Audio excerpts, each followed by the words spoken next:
ચાલો આજે આપણે ભોંગરિયા મેળા પર એક ટૂંકી નજર નાખીએ. તો આ મેળો છે ગુજરાતના છોટાઉદેપુર અને મધ્યપ્રદેશના સરહદી વિસ્તારોના આદિવાસી સમાજનો એક ખૂબ જ રંગીન અને મહત્વપૂર્ણ વાર્ષિક ઉત્સવ છે, જે હોળીના તહેવારના બરાબર એક અઠવાડિયા પહેલાં જ શરૂ થાય છે.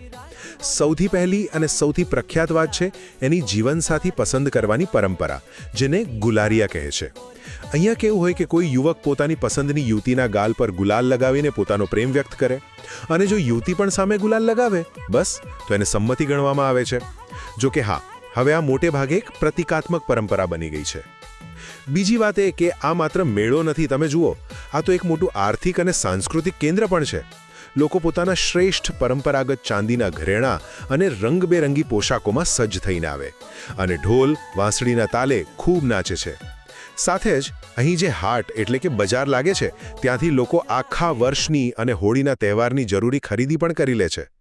અને છેલ્લે ક્યારેય વિચાર્યું છે કે આનું નામ ભોંગરિયા કેમ પડ્યું હશે? એની પાછળ બે વાર્તાઓ છે. એક માન્યતા એને માળવાના રાજા ભોજ સાથે જોડે છે, જ્યારે બીજી માન્યતા ભોંગ શબ્દ પરથી આવી છે, જેનો અર્થ થાય છે ભાગી જવું. કારણ કે પહેલાના સમયમાં યુગલો અહીંથી લગ્ન કરવા માટે ભાગી જતા હતા. તો બસ ટૂંકમાં કહીએ તો ભોંગરિયા મેળો એ પ્રેમની અભિવ્યક્તિ, સાંસ્કૃતિક વારસો અને સામાજિક મેળાવડાનું એક જીવંત પ્રતીક છે.